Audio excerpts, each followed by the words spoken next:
മനുഷ്യന്റെ അതിജീവനത്തിനായുള്ള പോരാട്ടം പലപ്പോഴും അതിരുകളില്ലാത്തതാണ്. മരണത്തെ പോലും മുഖാമുഖം കാണാൻ തയ്യാറാകുന്ന അതിജീവനത്തിന്റെ ചില ഞെട്ടിക്കുന്ന കഥകൾ.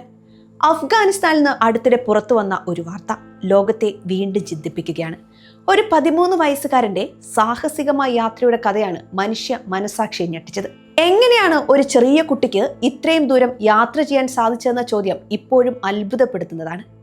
ജീവിക്കാനുള്ള ആഗ്രഹം ഒരു മനുഷ്യനെ എത്രമേൽ വലിയ തീരുമാനങ്ങളും എടുക്കാൻ പ്രേരിപ്പിക്കുമെന്നാണ് ഈ കഥയിൽ നിന്ന് നമുക്ക് മനസ്സിലാകുന്നത്.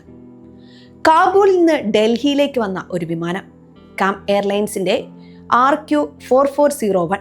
ആ വിമാനത്തിന്റെ ലാൻഡിംഗ് ഗിയർ അറയിൽ ഭീകരമായ തണുപ്പും ഓക്സിജന്റെ കുറവും അതിജീവിച്ച് ഒരു 13 വയസ്സുകാരൻ ഒളിച്ചിരുന്നു. അഫ്ഗാനിസ്ഥാനിലെ നിലവിലെ രാഷ്ട്രീയ സാഹചര്യങ്ങൾ കണക്കാക്കുമ്പോൾ അവിടെ നിന്നും രക്ഷപ്പെടണമെന്ന് ആ കുട്ടി ആഗ്രഹിക്കുന്നുണ്ടെങ്കിൽ അതിനെ കുറ്റം പറയാൻ സാധിക്കില്ല എന്നതാണ് വസ്തുത. ഭീകരമായ അവസ്ഥകളിൽ നിന്ന് രക്ഷപ്പെടാൻ ആളുകൾ ഇങ്ങനെയുള്ള സാഹസികതയ്ക്ക് മുതിരാറുണ്ട്. US ഫെഡറൽ ഏവിയേഷൻ അഡ്മിനിസ്ട്രേഷന്റെ കണക്കുകൾ പ്രകാരം 1947 2015 ഇടയിൽ 113 പേർ ഇത്തരത്തിൽ ഒളിച്ച് യാത്ര ചെയ്യാൻ ശ്രമിച്ചിട്ടുണ്ട്. ഇതിൽ 86 പേരും ദാരുണമായി മരണപ്പെട്ടുവെന്നും കണക്കുകൾ പറയുന്നു.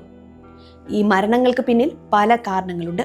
വിമാനത്തിന്റെ ലാൻഡിംഗ് ഗിയർ അറകളിൽ 40,000 അടി ഉയരത്തിൽ -60°C വരെ താപനിലയുണ്ടാകും.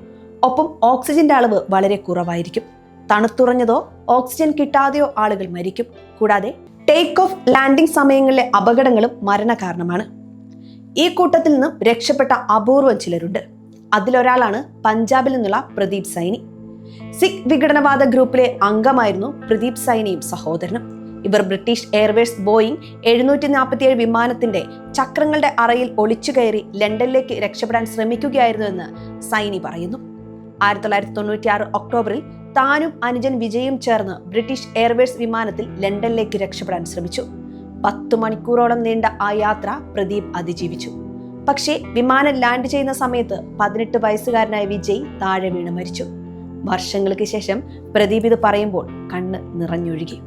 എനിക്കെന്റെ അനുജനെ നഷ്ടപ്പെട്ടു, അവൻ എൻ്റെ കൂട്ടുകാരനെ പോലെയായിരുന്നുവെന്നും അദ്ദേഹം പറയുന്നു. ഇന്ന് പ്രദീപ് ലണ്ടനിൽ കുടുംബത്തോടൊപ്പം താമസിക്കുകയാണ്. അദ്ദേഹം അതേ ഹീത്രൂ വിമാനത്താവളത്തിലാണ് ജോലി ചെയ്യുന്നത്.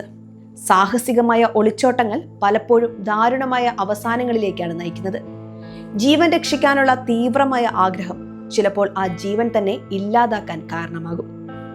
യാത്രയ്ക്കായി ജീവൻ പണയം വെച്ച ഈ സംഭവങ്ങൾ നമുക്ക് നൽകുന്നത് വലിയൊരു പാഠമാണ്. ഭീകരമായ സാഹചര്യങ്ങളിൽ നിന്ന് രക്ഷപ്പെടാനുള്ള മനുഷ്യന്റെ ആഗ്രഹം എത്ര തീവ്രമാണെന്ന് ഇത് കാണിച്ചു തരുന്നു. എന്നാൽ ഓരോ സാഹസിക യാത്രയും ഒരു ദുരന്തമായി അവസാനിക്കാം. തണുപ്പ്, ഓക്സിജന്റെ കുറവ്, ഉയരത്തിനുള്ള വീഴ്ച തുടങ്ങിയ അപകടങ്ങളെ അതിജീവിച്ചവർ വളരെ വിരളമാണ്. പ്രതീക്ഷകൾക്കപ്പുറം അതിജീവിച്ച പ്രദീപിനെ പോലെയുള്ളവർ ഉണ്ടെങ്കിലും ഇത്തരം അപകടകരമായ വഴികൾ തിരഞ്ഞെടുക്കുന്നത് ജീവിതം തന്നെ ഇല്ലാതാക്കാം. അതിജീവനത്തിനായുള്ള തീവ്രമായ ആഗ്രഹം അപകടകരമായ സാഹചര്യങ്ങളിൽ നമ്മെ രക്ഷിക്കാനുള്ള വഴികൾ തേടുന്നതിന് പകരം കൂടുതൽ സുരക്ഷിതമായ മാർഗങ്ങൾ തിരഞ്ഞെടുക്കാൻ പ്രേരിപ്പിക്കേണ്ടതുണ്ട്.